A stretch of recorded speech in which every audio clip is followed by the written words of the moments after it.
Bonjour chers internautes, chers frères et sœurs et bienvenue à ce nouveau numéro de notre rubrique spéciale Mois de la Bible.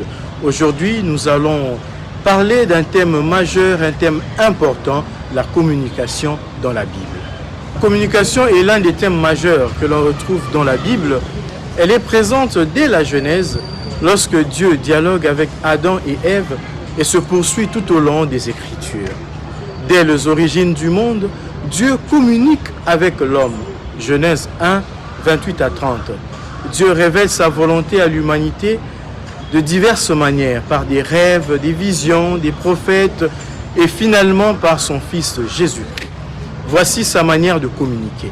La parole de Dieu est considérée comme sacrée et source de vie. Elle est à la base de la création et guide le peuple des dieux. Cependant, la Bible encourage aussi la communication entre les hommes. Elle met l'accent sur l'importance de communiquer avec respect, honnêteté et amour. Elle condamne la calomnie, le mensonge et les paroles blessantes. Il convient aussi de souligner que l'homme ne communique pas seulement avec l'homme, mais aussi avec Dieu à travers la prière. La prière donc est une forme de communication directe avec Dieu. C'est un moyen d'exprimer ses besoins, ses louanges et ses remerciements. Nous pouvons donc, chers frères et sœurs, trouver beaucoup d'exemples de communication dans la Bible. Alors nous avons l'alliance entre Dieu et Abraham, Genèse chapitre 17. Dieu établit une alliance avec Abraham, promettant de faire de lui une grande nation.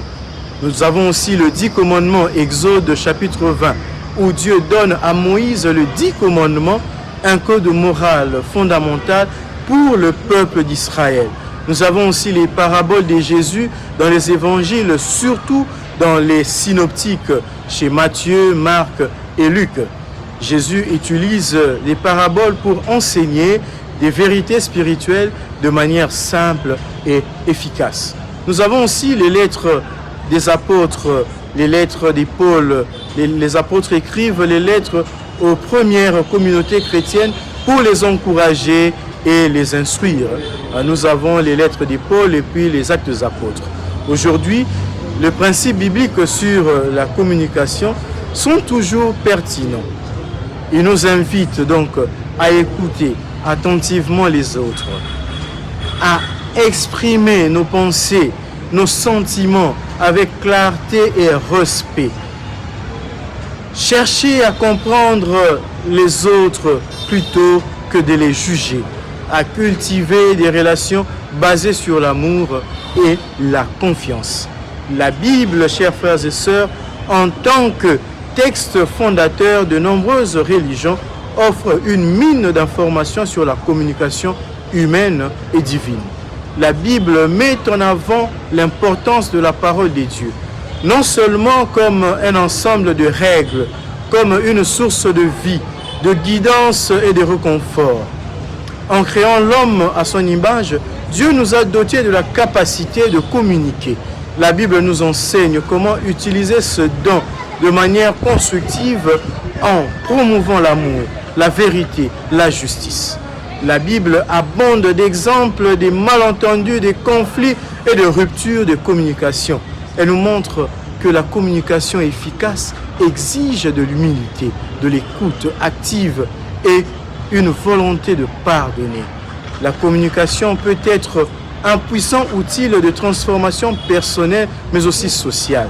Aujourd'hui, les nouvelles technologies d'information et de communication antiques, avec ces outils, en utilisant nos mots avec sagesse, nous pouvons inspirer, réconforter et guérir les autres.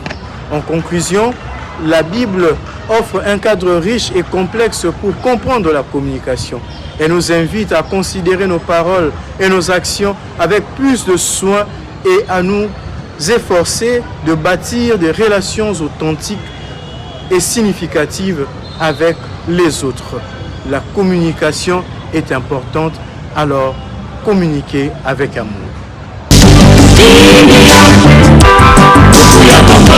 Ukuyabona ye, emaile, ekokoliza moyo.